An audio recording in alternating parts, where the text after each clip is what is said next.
Oke, oke baik ya. Bismillahirrahmanirrahim. Jadi kemarin kan kalian sudah mempelajari eh, terkait eh, bab satu dan bab 2 energi begitu ya. Dan bagaimana kita bisa mendapatkan energi tersebut.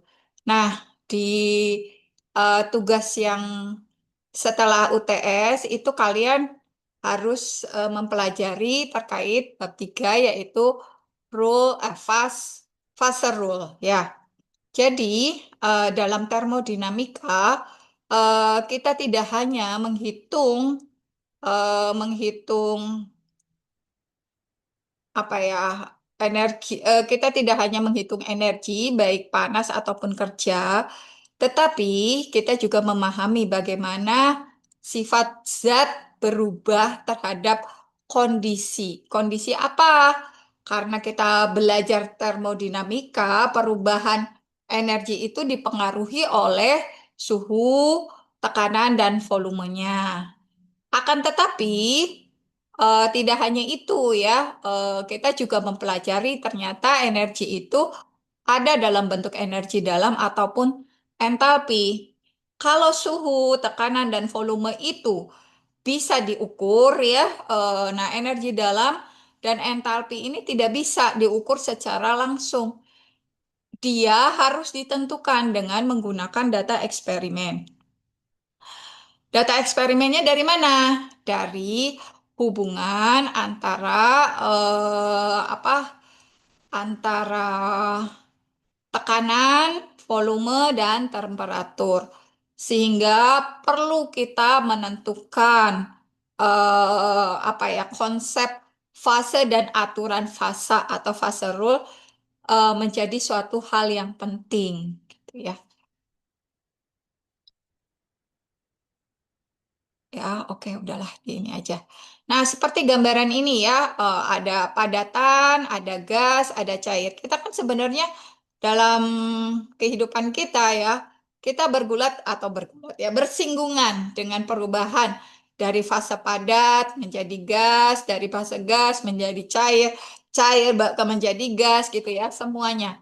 Dan prosesnya itu ada yang menjadi mencair atau yang kita sebut melebur, kemudian membeku, menguap, mengembun, mengkristal ya, dan menyublim.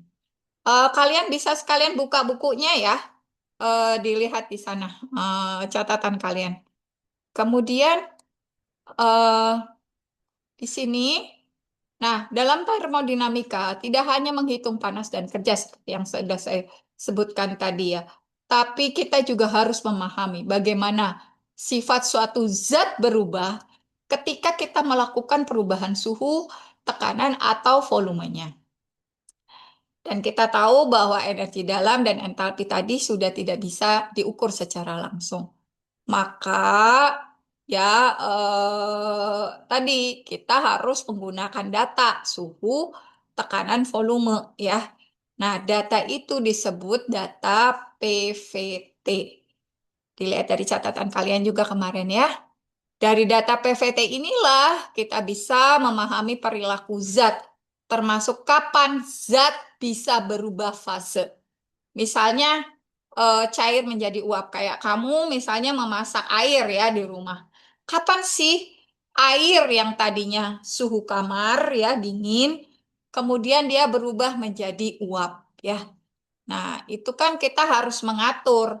Mengatur apanya? Minimal berapa sih panas atau kita putar kompornya itu seberapa besar antara yang full, medium, dan low kan pasti perubahannya itu akan berbeda ya waktunya ya.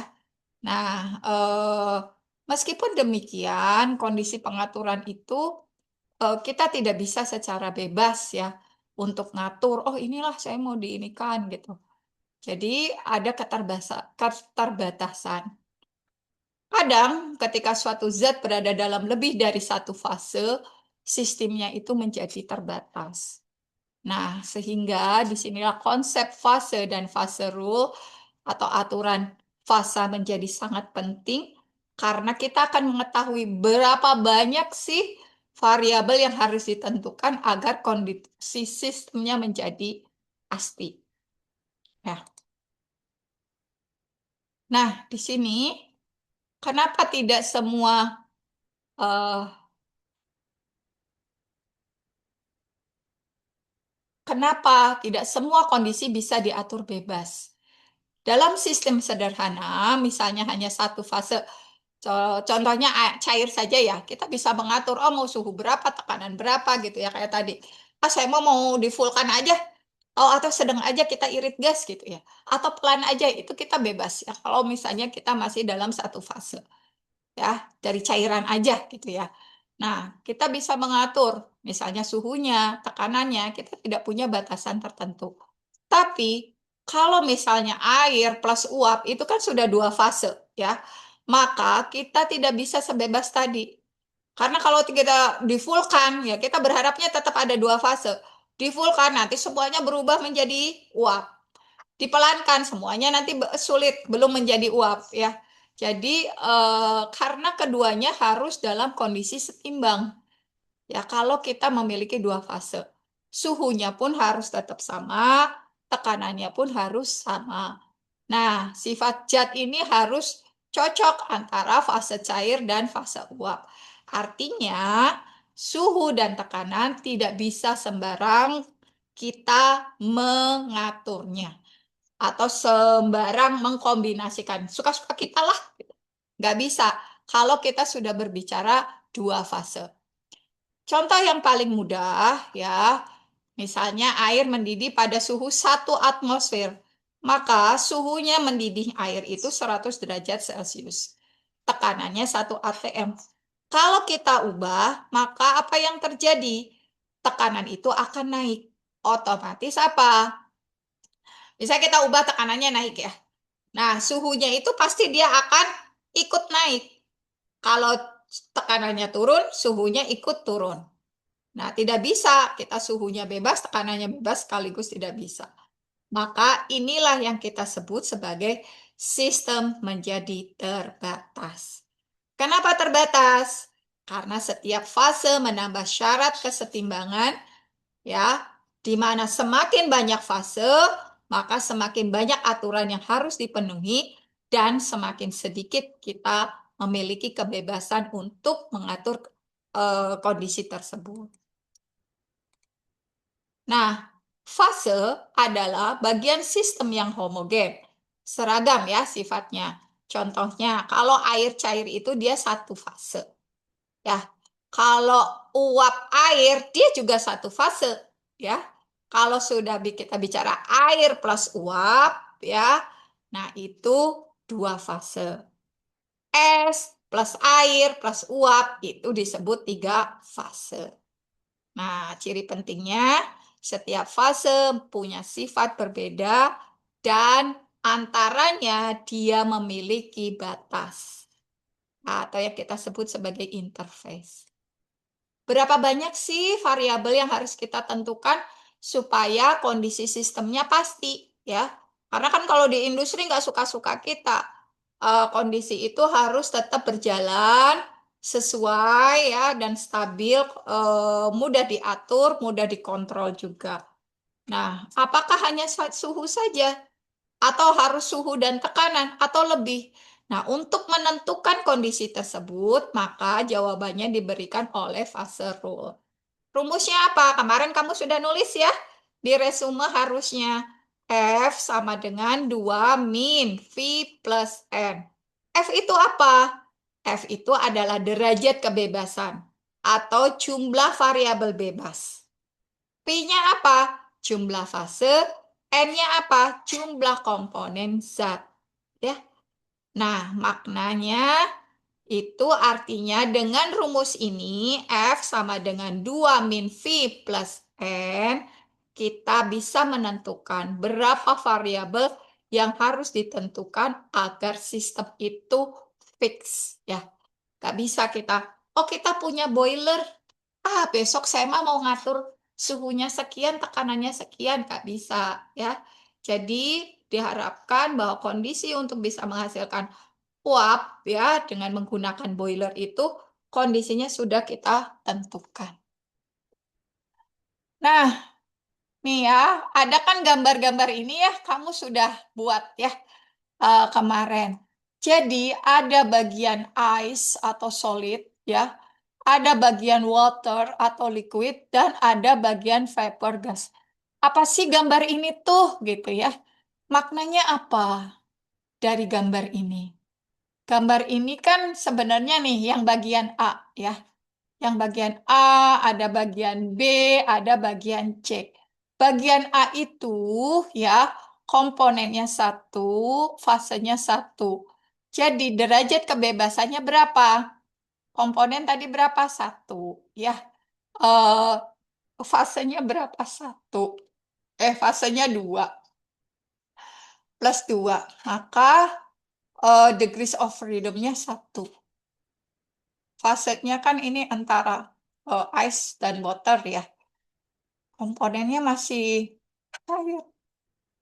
Terus di sini yang B, dia sudah ada berada di mana?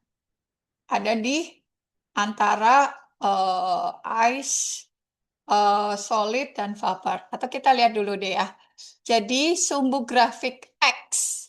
X itu yang bawah ya. X itu adalah suhu atau temperatur. Y-nya adalah tekanan.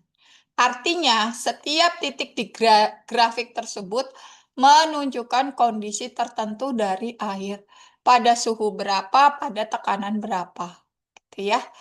Kemudian, ada area atau daerah fase. Ada 3 daerah utama. Yang bagian kiri, ini es padat. Suhunya rendah. Ya. Yang bagian tengah, air, itu cair. Kondisinya normal. Bagian bawah kanan atau uap gas ya, suhunya tinggi. Lihat tekanannya juga semakin ke sini kan suhunya tinggi, tapi tekanannya daerah sini masih rendah. Kemudian titik C ya, titik C dulu deh. Hanya satu fase ya, misalnya cair saja. C-nya komponennya satu komponen air, P-nya fase tunggal. Ya, maka rumusnya menjadi F sama dengan 2 min 1 plus 1 sama dengan 2. Nah, suhu ini bisa diatur. Tekanannya juga bisa diatur. Kita bebas melakukan apa ya? eh pengaturan. Kalau titik A itu digaris. Dia ada di 2 fase, bisa padat atau cair. Ya, C-nya ada 1.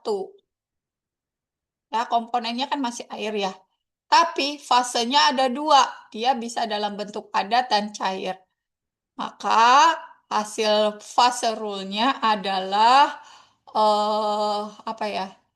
Fase rule-nya menjadi satu, hanya bisa diatur satu variabel. Kalau yang ini bisa kita mengatur 2 variabel.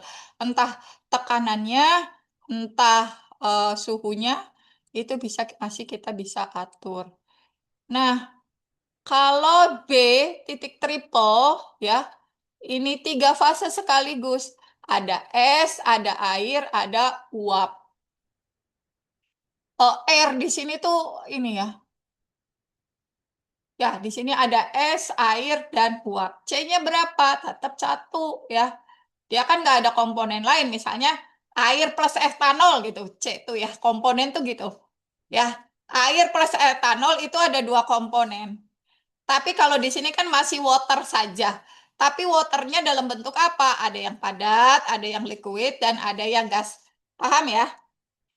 Terus fasenya tinggal dilihat. Fasenya ada 3 kalau di titik triple. Ya, ada 3 nih.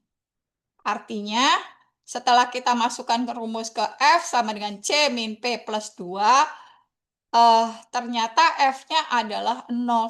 Di sini, pada saat kita berada di titik triple, kita tidak bisa mengatur apapun. Ya, kondisinya sudah fix, jadi kita ngikutin aja. Titik triple ini pada tekanan berapa, pada suhu berapa. Kita tidak bisa mengubah-ubah lagi. Paham ya? Kalau A itu ada 2, kita bolehlah mau ngubah berapa. satu variabel, entah itu temperaturnya, apa tekanannya ya, tekanannya semakin tinggi semakin ini. Tapi kalau yang C kita masih boleh bebas. Ini akan berbeda pada saat kita punya dua komponen, misalnya tadi air dan etanol, pasti akan berbeda lagi ya. Nah, jika sistem berada dalam satu fase, kita bebas mengatur suhu dan tekanan. Namun, jika berada di garis batas dua fase, hanya satu variabel yang bisa diatur. Dan jika berada di titik triple, semua kondisi sudah tetap dan tidak bisa diubah sama sekali. Nah, ini aplikasinya apa? Kalau di industri itu di steam boiler, ya. Jadi ada hubungannya. Ya, kenapa sih kita harus belajar ini fase gitu ya? Aturan fase ini. Nah, di sini di sistem boiler. Nah, macam-macam kan kita harus ada pressure reducing valve-nya, ada steam-nya. Ini peralatan yang cukup kompleks ya. Di dalam boiler, air dipanaskan hingga menjadi uap. Pada kondisi ini terdapat dua fase, tapi satu komponen. Ya, fasenya apa? Cair dan uap. Menurut fase rule, F-nya sama dengan satu. Hanya satu variabel bebas yang bisa diatur. Apa itu variabelnya? Ya, ya bisa kita tekanannya yang kita naikkan. Ya, yang kita atur itu tekanannya. Tapi otomatis pada saat tekanan dinaikkan, suhunya pun ikut turun. Atau misalnya tekanannya kita turunkan. Nah, dia akan mempengaruhi suhunya ikut turun. Nah, operator itu tidak bisa mengatur, suhu sama tekanannya beda-beda. Tidak bisa. Ya, sesuai dengan grafik yang tadi. Ya. Nah, boiler ini harus dikontrol dengan hati-hati karena sistemnya terbatas. Gitu ya, bisa dipahami ya. Ya, kamu kan belajar utilitas juga. Ya, itu ada hitungannya juga terkait boiler. Jadi kita nggak bisa asal ya mengatur kondisi boiler tersebut. Oke, itu bahasan yang pertama terkait fase rule. Ada yang mau ditanyakan? Sudah paham ya? Kamu buka catatannya lagi. Nanti yang itu tinggal dikasih catatan tambahan. Oh, maksudnya ini. Nah, kita masuk ke 3.2 ya, kalau tidak salah. Nah, itu kan ada PVT ya, betul tidak? Di 3.2 itu PVT. Nah, ini kamu harus bisa bayangkan ya. Nah, misalnya punya botol berisi air. Saat dipanaskan, air mulai menguap. Tapi ada batas antara air dan uap. Kalau suhunya terus naik ya, batasan itu mulai hilang. Karena mungkin sebagian air akan menguap sampai titik tertentu itu, kita tidak bisa membedakan antara cair dan gas. Itu yang kita sebut sebagai titik kritis. Nah, konsep dasarnya apa itu PVT? PVT itu adalah hubungan antara pressure, tekanan, volume, dan temperatur. Untuk zat murni, ketiga variabel ini saling berhubungan. Jika dua diketahui, maka satu bisa ditentukan. Intinya, keadaan suatu zat ditentukan oleh, ya, nih ya, keadaan suatu zat ditentukan oleh kombinasi antara tekanan, volume, dan suhu. Nah, ada grafiknya kan? Kalian kemarin sudah meresum ini kan grafiknya. Sebenarnya sama kayak yang tadi ya. Jadi ada solid region, ada liquid region, ya. Kemudian di sini kan ada evaporation, ya. Jadi mulai menguap, kemudian sebelum dia menjadi gas. Terus ada titik triple point, ya. Antara A dan B ini, ya, fluid region, ya, seperti itu. Grafik ini adalah diagram tekanan temperatur. Yang ini sama ya kayak tadi, temperatur dan tekanan untuk suatu zat murni. Sumbu vertikal menunjukkan tekanan, sedangkan sumbu horizontal menunjukkan temperatur atau suhu. Diagram ini digunakan untuk menjelaskan pada kondisi tekanan dan suhu tertentu, suatu zat akan berada sebagai padat, cair, gas atau uap, atau fluida superkritis. Jadi akan ada fluida superkritis. Pada grafik tersebut terlihat tiga daerah utama, yaitu solid region, liquid, gas, atau vapor region. Artinya, jika keadaan suatu zat berada di daerah padat, ya, maka pasti dia wujudnya padat. Jika cair, ya cair. Jika uap, ya, seperti itu. Nah, di situ ada garis sublimasi. Mana yang disebut dengan garis sublimasi? Garis sublimasi yang mana? Dari garis 1 ke 2. Ya, dilihat kamu catatannya ya. Garis 1 ke 2. Itu yang disebut sebagai garis sublimasi. Ya, garis ini membatasi daerah padat dan uap. Artinya, pada garis ini, zat padat dan uap berada dalam keadaan seimbang. Contohnya apa? Es kering atau dry ice. Ya, yang dapat berubah langsung dari padat menjadi gas tanpa melewati fase cair. Gitu ya. Pada garis sublimasi, zat dapat berubah dari padat langsung menjadi gas. Bisa dipahami ya? Oke, terus kita lihat lagi di sini. Nomor 2. Ya, nomor 2 ini apa? Nomor 2 itu adalah titik triple point. Ya, titik 2 disebut triple point atau titik triple. Ini adalah titik khusus karena pada kondisi tekanan dan suhu tersebut, tiga fase dapat dalam berada bersama-sama, yaitu padat, cair, dan gas. Jadi pada titik triple, zat tidak hanya berada sebagai satu fase, tetapi ketiganya bisa hidup berdampingan lah ya istilahnya, dalam keadaan setimbang. Nah, titik triple adalah kondisi unik ketika zat padat, cair, dan gas muncul bersama pada saat yang sama. Kemudian kita lihat lagi dari gambar. Apa? Ada apa tuh? Ada titik yang ketiga ya. Mana titik 3? Nih. Ya. Ya, yang 3. Garis dari titik 2 ke titik 3 disebut sebagai fusion curve atau garis peleburan atau pembekuan. Garis ini membatasi daerah padat dan cair. Pada garis ini, zat padat dan cair berada dalam keadaan seimbang.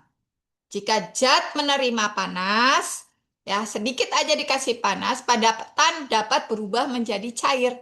Sebaliknya, jika zat melepaskan panas, cairan dapat membeku menjadi padat. Contohnya apa sih?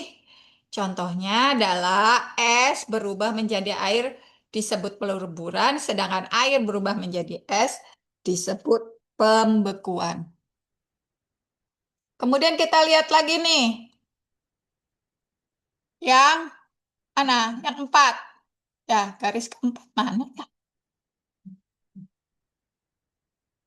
Ini kurang gambarnya ya, garis keempat. Kamu bisa lihat di itu ya, saya ngambil dari buku kok. Garis 4 adalah vaporasi. Garis dari titik 2 menuju titik C disebut evaporation curve ya, atau garis penguapan atau pendidihan. Garis ini membatasi daerah cair dan uap atau gas. Pada garis ini, cairan dan uap berada bersama dalam keadaan seimbang. Contohnya adalah air yang sedang mendidih. Pada saat mendidih, air cair dan uap air sama-sama pada kondisi yang sama. Pada garis vaporasi, zat cair berubah menjadi uap atau uap berubah kembali menjadi cair. Nah, ini bisa menentukan kondisi ini pada saat kamu mau melakukan kondensasi atau penguapan. Nah, lanjut ya. Tadi, udah ya ini dua kali nih Bu Yanti ininya. Tadi titik C disebut kritik point antara fase cair dan gas. Di bawah titik kritis, cair dan gas masih bisa dibedakan. Misalnya pada panci berisi air mendidih, masih terlihat mana air cair dan mana uapnya. Namun, ketika melewati titik kritis, perbedaan antara cair dan gas menjadi hilang. Dia tidak lagi jelas sebagai cair atau gas, tetapi masuk ke dalam daerah yang disebut sebagai fluid region. Nah, titik kritis ini adalah batas terakhir ketika cair dan gas dapat dibedakan. Ya, kamu bisa lihat gambarnya ya. Kemudian ada daerah fluid region. Daerah di atas titik kritis, ya, di atas titik kritis itu disebut sebagai fluid region atau daerah fluida superkritis. Di daerah ini, zat memiliki sifat gabungan antara cair dan gas. Sifatnya seperti gas karena dia mudah menyebar, ya. Jadi udah lebih jaraknya udah jauh. Tetapi juga seperti cair karena memiliki kemampuan melarutkan zat tertentu. Ini penting sekali kondisi ini kamu harus pelajari karena kita bisa memanfaatkan ya dalam penerapan industri itu adanya CO2 superkritis digunakan untuk ekstraksi, misalnya mengambil kafein dari kopi atau mengekstrak senyawa aktif dari bahan alam. Ya, jadi kenapa sih kita harus belajar itu ya, grafik-grafik itu? Karena ada nih penerapannya. Kita mau kondisikan dia dalam kondisi apa gitu ya, mau cair kah, mau uap kah, mau padatan kah, atau di antara keduanya, atau di titik kritis kah, atau di triple point kah, nah, atau di lebih dari titik kritis. Salah satunya ini nih, CO2 superkritis. Dia memiliki kemampuan sifat gas ya, tapi dia juga masih memiliki sifat cair tertentu, artinya masih bisa menyerap. Kondisi ini sangat baik ya untuk dia mengekstraksi. Kamu udah belajar ekstraksi kan? Jadi selektif dia akan mengambil sesuatu dari bahan, misalnya kalau di sini kafein. Jadi dia kafein saja yang nanti akan terekstrak. Kalau kalian belajar di organik kan masih ada pelarut sama ini ya. Jadi kemungkinan komponen-komponen yang memiliki tingkat kepolaran yang sama dengan pelarutnya itu akan terbawa semua. Tapi kalau kita sudah mengkondisikan misalnya kayak CO2 superkritis, komponennya itu akan jauh lebih spesifik yang diambil. Gitu ya. Ini kelebihannya. Cuma memang kita tidak punya ini ya,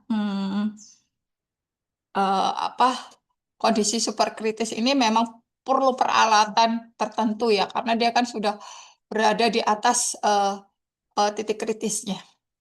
Kemudian ada juga perbedaan vapor dan gas. Apa perbedaannya? Ya, vapor region dan gas region. Secara sederhana, vapor atau uap adalah gas yang masih mudah dicairkan kembali dengan pendinginan atau penekanan. Tapi kalau gas adalah kondisi ketika zat berada pada suhu lebih tinggi, sehingga lebih sulit dicairkan hanya dengan tekanan biasa. Paham ya? Kamu kan melakukan destilasi tuh. Nah, itu masih uap, bukan gas. Ya, yang keluar dari alat misalnya bubble itu apa ya? Labu bundar itu dia adalah uap, bukan gas. Karena pada saat dia masuk ke kondensor, dia mudah sekali untuk berubah fase dari uap menjadi cair kembali. Nah, ini ya. Jadi uap air dari air mendidih disebut vapor karena masih bisa mengembun menjadi air. Namun, udara di atmosfer lebih sering disebut gas. Nah, ini ya, terus ada jalur A ke B. Garis putus-putus dari A ke B menunjukkan bahwa perubahan dari cair ke gas tidak selalu melewati garis vaporasi. Jika suatu zat melewati daerah sekitar titik kritis, perubahan dari cair menjadi gas dapat berlangsung secara halus tanpa adanya proses mendidih yang jelas. Jadi cairan bisa berubah menjadi gas secara bertahap tanpa terlihat fase mendidihnya. Jika jalurnya melewati daerah dekat atau di atas titik kritis, gitu ya. Jadi simpulannya apa dari diagram itu? Diagram itu menjelaskan bahwa fase zat dipengaruhi oleh tekanan dan temperatur. Pada tekanan dan suhu tertentu, zat dapat menjadi padat, cair, atau gas. Garis-garis pada diagram menunjukkan batas perubahan fase, sedangkan titik triple menunjukkan kondisi ketika tiga fase berada dalam kondisi yang sama. Kalau titik kritis, ya harus bisa dibedakan, menunjukkan batas akhir antara cair dan gas. Setelah melewati titik kritis, zat berada dalam kondisi fluida superkritis, yaitu tidak sepenuhnya cair dan tidak sepenuhnya gas. Nah, ini ya proses tadi ya, supercritical CO2. Ada yang mau ditanyakan? Jelas penjelasannya Bu Yanti? Oke, baik ya, kita lanjutkan. Di titik 3.2 kalau nggak salah. Ada ini ya, grafik ini, coba dilihat. Beda ya, kalau tadi kan P plus T. Ya, grafiknya seperti tadi. Kalau ini adalah apa? P dan P. Betul? Nah, akan terlihat ada dua. Apakah solid vapor ataupun liquid atau vapor. Ya, beda ya antara A dan B. Grafik ini merupakan diagram tekanan dan volume yang digunakan untuk memahami bagaimana suatu zat berubah fase dari padat, cair, dan gas ketika tekanan dan volumenya berubah. Kalau tadi yang sudah dijelaskan di awal, ketika tekanan dan suhunya berubah. Kalau yang ini, ketika tekanan dan volume berubah. Sumbu vertikal menunjukkan tekanan, ya, sedangkan suhu horizontalnya menunjukkan volume. Kita lihat dulu yang bagian A, ya. Kamu buat catatannya kan? Dibaca ya. Kemarin eh, gambar A menunjukkan peta wilayah fase zat secara umum. Pembagiannya apa? Sama ya kayak tadi ya, ada solid region, liquid region, gas atau vapor region, kemudian ada fluid region ya. Artinya solid ya berarti dalam bentuk padat, liquid dalam bentuk cair, gas ya atau vapor region ya dalam bentuk gas. Kalau fluid region daerah di atas titik kritis. Ya, fluid region ini di atas titik kritisnya. Nah, kubah cair uap ya, liquid vapor dome di tengah grafik terdapat bentuk seperti kubah. Ya, ini kayak kubah kan ya? Ya, kayak kubah ya. Tiga di ini adalah bagian penting. Kalau di dalam kubah, zat itu tidak murni satu fase. Dia campuran cair plus uap. Nih, yang ini di bawah kubah. Ya, ya, jadi dia campuran cair plus uap. Zat sedang mengalami perubahan fase. Ya, apakah kalau volumenya ditinggikan dia akan berubah menjadi vapor? Kalau di volumenya kecil atau tekannya direndahkan dia menjadi solid vapor, gitu ya. Ya, batas kiri kubah, mana batas kiri kubah itu disebut sebagai saturated liquid atau cair jenuh, di mana cairan sudah siap berubah menjadi uap. Nah, bagaimana selanjutnya? Batas kanan kubah disebut saturated vapor atau uap jenuh. Semua zat sudah menjadi uap. Kemudian ada titik puncak atau C, disebut critical point. Pada titik ini, cair dan uap tidak bisa ditebak, tidak ada lagi proses mendidih. Ini adalah batas terakhir antara cair dan gas. Di atas titik C disebut fluid region atau fluid superkritis.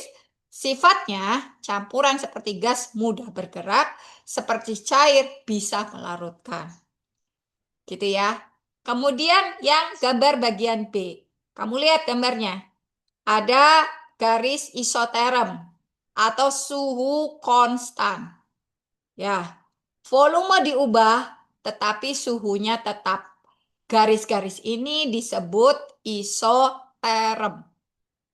Ya, suhu di atas titik kritis, ya, kurvanya halus dan tidak datar, tidak ada perubahan fase. Zat tetap satu fase, tidak ada proses mendidih. Suhu di bawah titik kritis, ya, kurva memiliki bagian horizontal. Ini bagian paling penting di mana ada C dan K, garis datar. Kondisinya apa? Tekanannya tetap, volumenya berubah, menjadi cair plus uap bersamaan.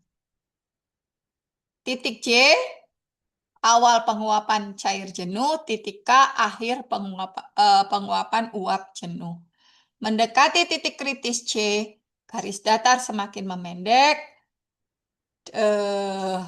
di titik C akhirnya hilang. Semakin tinggi suhu, perbedaan cair dan gas semakin kecil. Ini ya, titik B,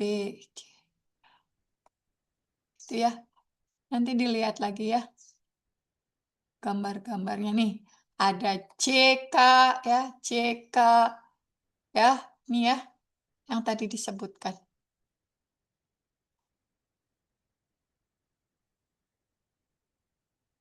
Nah, ini ada contohnya ya. Contoh soal yang, ngapain sih kita bikin itu? Apa yang kita pelajari itu?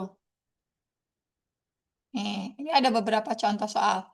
Ada 5 contoh soal. Aduh, Bu Yanti sampai buat ya langkah-langkahnya. Biar kamu mudah untuk belajar. Contohnya ya, gas berada pada tekanan 2 bar dan volume 0,5 meter kubik. Gas mengalami ekspansi isotermal sampai volumenya menjadi 1 meter kubik. Tentukan tekanan akhirnya. Ingat ya, gas ideal PVNRT. P1V1 sama dengan P2V2. Karena di sini yang ada tekanan dan volume. Nanti akan ketemu. Maknanya apa di grafik? Ya, ini kan awal tekanannya adalah 2 bar. Tekanan akhirnya adalah 1 bar. Jadi, kalau kita membaca grafik PV, saat volume membesar, tekanan akan menurun. Pada proses isotermal gas ideal, kurvanya akan menurun secara halus. Udah nih kamu kerjain ya. Bu Yanti, nih ada 2 contoh soal nih. Kamu kerjain lagi. Cuma diganti. Ayo, yang ini diganti 4 bar. Volumenya menjadi 1,5.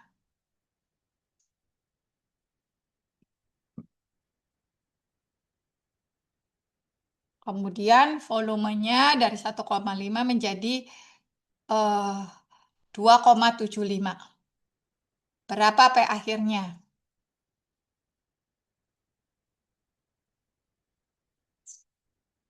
Nah, kalau yang soal yang kedua, itu dari 0,325 menjadi 5,75. Tekanan awalnya 225. Ayo. Oke? Bu mau tanya, tadi untuk soal yang kedua itu dari tekanan 0,325, eh, dari 0,325 menjadi berapa, Bu? Jadi berapa ya? Oh, ya, dia juga lupa sih. 5,7, 0,575. Makasih. Oke, silakan 5 menit.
Ya. Jadi ini ada beberapa soal. Nanti kamu pelajari secara mandiri ya. eh Terus ini intinya kalau misalnya dalam aplikasi di industri bisa seperti ini. Boiler misalnya ya, eh, menghasilkan campuran uap air sekian. Berapa sih yang sebenarnya realnya ya? Nah, diagram PV perhitungan dapat digunakan untuk memahami hubungan antara tekanan, volume, kerja ekspansi, dan perubahan fase. Untuk gas ideal, volume naik menyebabkan tekanannya akan turun. Untuk daerah campuran cair uap, konsep pentingnya adalah kualitas uap atau X, yaitu berapa sih persentase massa yang sudah berubah menjadi uap. Itu jadi ada perhitungan tersendiri. Dimasukkan. Tapi rumus awalnya tetap ini. Oke, kita lanjut ya ke grafik berikutnya. Ada apa grafik berikutnya? Ya, di sini ada grafik tekanan versus suhu dengan garis volume konstan. Grafik ini menunjukkan ada ya di tiga titik berapa? Hampir sama ya kayak tadi ya. Grafik ini menunjukkan antara tekanan atau sumbu vertikal dan temperatur. Ini Bu Yanti ulang-ulang biar kamu ingat ya. Grafik ini digunakan untuk memahami perubahan fase zat cair menjadi uap saat dipanaskan dalam volume tetap atau konstan. Tadi ya ada garis lengkung. Ya, ini adalah kurva vaporasinya. Ada cair, vapor gitu, ada titik kritis begitu ya. eh Ya, titik kritis. Tadi sudah ya titik kritis ya, C ya. Di atasnya adalah super kritis ya. Ya, terus ada garis putus-putus V konstan. Garis putus-putus menunjukkan proses pada volume tetap atau isohorik proses. Ingat ya, pada volume tetap itu adalah isohorik proses. Kemudian proses pada volume kecil dari titik E ke titik F. Mana titik E? Mana ya? Oh, nggak ada titik E-nya. Oh, oh no. Nanti dicari ya sesuai grafiknya. Nanti Bunda, Bu Yanti cek lagi. Berada di daerah cair, jika dipanaskan tekanannya akan naik ya. Jika cat berupa cair dalam wadah penuh, pemanasan akan menaikkan tekanan dengan cepat. Oh, ini yang grafik sebelumnya ya. Kamu lihat lagi ya, yang ada JK-nya itu tadi ya. eh Oke, C ke Q, C ke K tadi ya. Dilihat lagi grafiknya. Nah, inti pemahamannya grafik tadi ya menjelaskan bagaimana zat berubah fase ketika dipanaskan dalam volume tetap saat kondisi melewati kurva keseimbangan, zat masuk ke fase campuran cair dan uap. Perubahan bisa berakhir menjadi cair atau uap tergantung kondisi awal. Jika melewati titik kritis, perubahan fase tidak terjadi menjadi berlangsung secara kontinu. Ini jangan-jangan ganti double. Oke, ini ada grafik ini ya kemarin. Grafik PVT tiga dimensi. Grafik ini menunjukkan hubungan antara tiga variabel utama. Ada tekanan, volume, dan temperatur. Kalau tadi kan dua dimensi ya, kalau ini tiga dimensi. Nah, ini sama sih sebenarnya, menggambarkan seluruh perilaku zat dalam satu gambar. Apa yang terlihat di grafik? Ada sumber horizontal yaitu tekanan, sumbu miring itu temperatur, sumbu vertikalnya ada volume. Artinya garis ini menunjukkan bagaimana volume berubah terhadap tekanan dan suhu. Ya, ini tekanan, suhu, dan volume.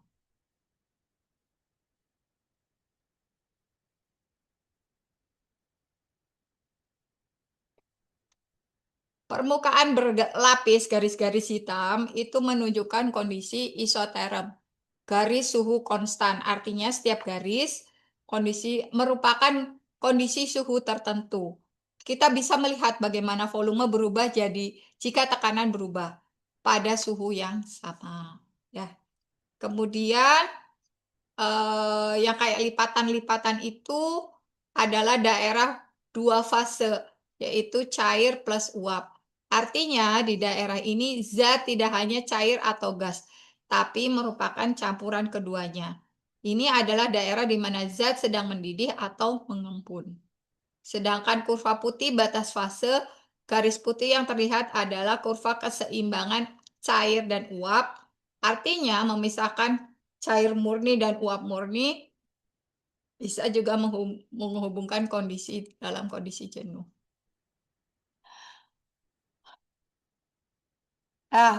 Perilaku di tiap daerah. Pada kondisi A, tekanan rendah dan suhu tinggi. Pada kondisi B, tekanan tinggi dan suhu rendah. Pada C, daerah tengah merupakan campuran cair dan uap. Perbedaan volume cair dan gas.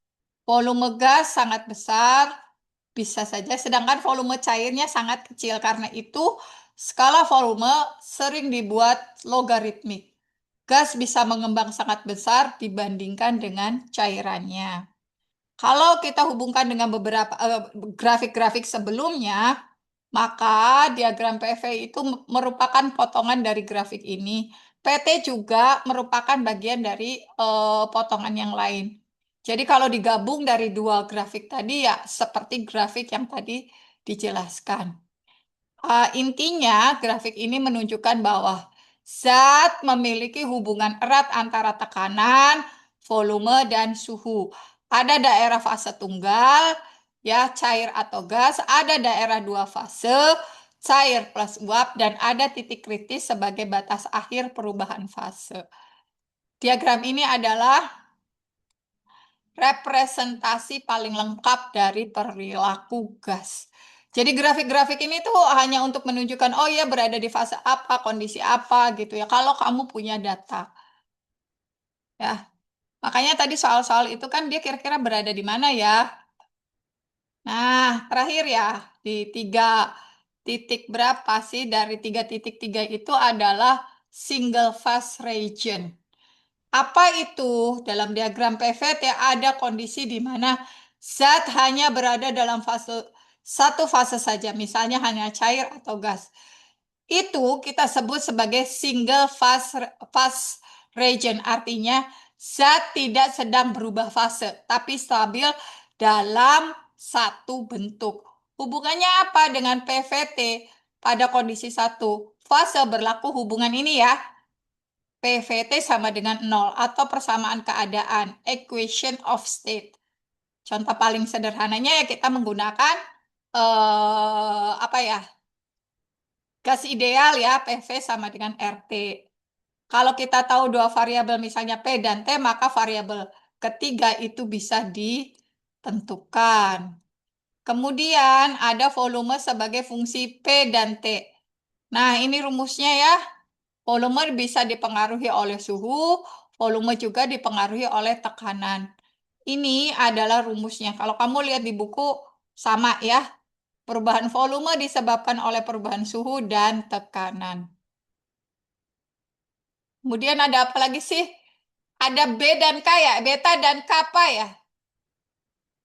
Di catatan kamu ada nggak beta dan kappa? Ada, Bu. Ada ya. Dia itu merupakan dua sifat penting. Beta itu adalah volume expansivity, ya rumusnya ini. Beta 1 per V, dV, dt per P. Seberapa besar volume bertambah saat suhu naik. Itu beta, ya. Seberapa besar volume bertambah saat suhu naik. Kalau kappa apa? Kappa itu adalah isothermal compressibility. Jadi kalau beta itu adalah volume expansivity, kalau kappa itu adalah isothermal compressibility. Ya, jadi mengukur seberapa besar volume berkurang saat tekanan naik. Artinya, volume itu dipengaruhi oleh suhu melalui beta, volume dipengaruhi oleh tekanan melalui kappa. Ya, bisa dipahami? Kenapa kok muncul tiba-tiba ada beta dan kappa? Karena ya dia akan mempengaruhi volume pada saat tekanan dan suhunya berubah. Ya, jadi dampaknya apa? Ya, ini kalau kita lihat gambar PV-nya itu akan sangat curam atau rapat satu sama lain. Jadi tujuannya untuk bisa melihat cairan yang sangat sulit berubah volumenya baik karena panas maupun tekanan. Kemudian apa lagi yang kita pelajari kemarin tadi? Kalau fluidanya tidak bisa termampatkan atau incompressible fluida, artinya apa? Diasumsikan bahwa beta dan kapanya itu sama dengan 0. Itu yang incompressible fluid.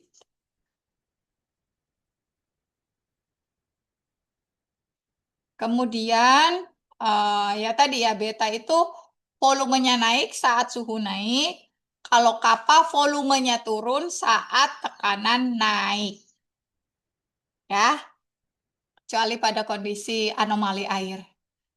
Nah, nanti hasil integrasinya rumusnya seperti ini.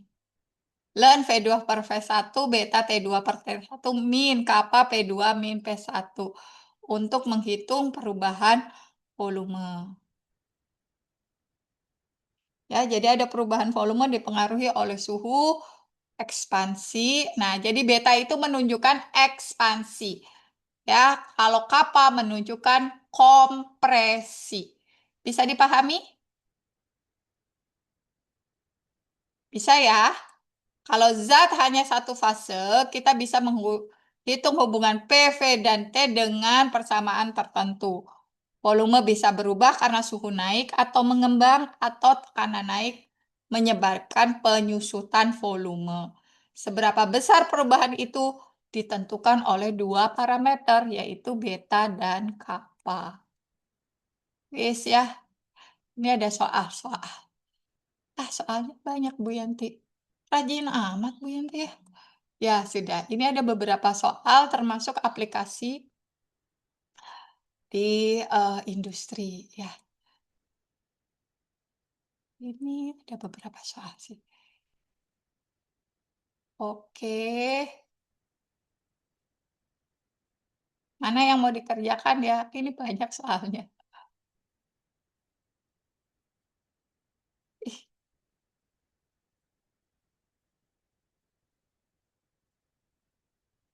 coba kita lihat dari buku ya. Yang bisa kita kerjakan. Nanti bisa dipelajari. Slide-nya nanti saya berikan kok. Kita Berarti lihat. Bu, Hmm, Ya, izin kamar mandi, Bu. ya. Nggak betah ya. Sahjalu tadi ke kamar mandi. Ini ke kamar mandi. Oke, yuk kita lihat yuk contoh soalnya atau problem dari bab 3. Kira-kira mana nih yang bisa kita kerjakan?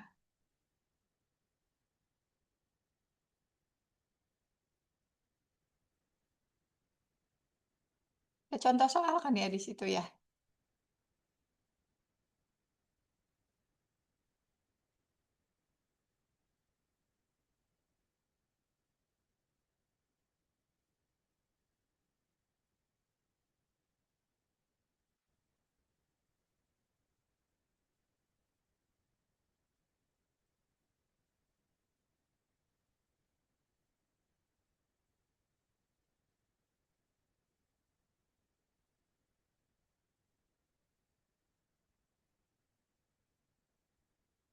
Yuk, kita langsung ke contoh soal yang setelah irreversible proses ya. Tadi kan Bu Yanti nunjukkan ke irreversible proses.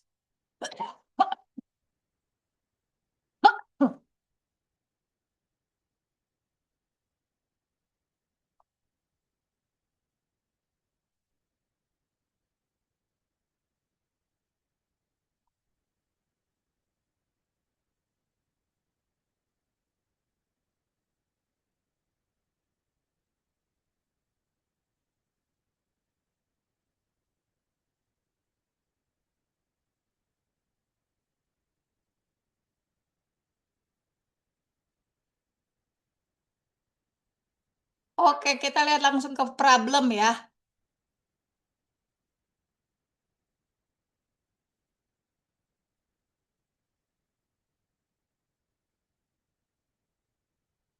Nomor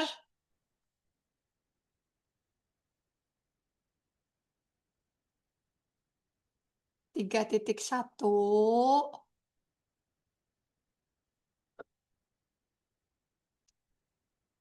3.2, 3.3, 3.4, dan 3.5 deh.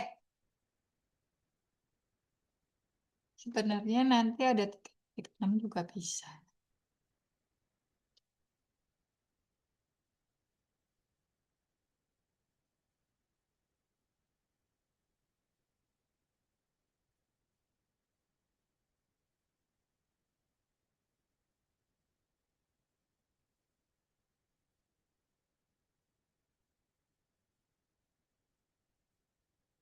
Ya, itu dulu.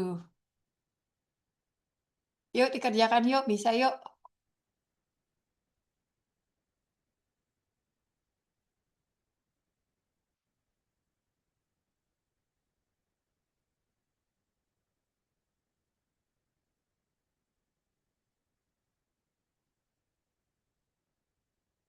Ayo, dikerjakan ya.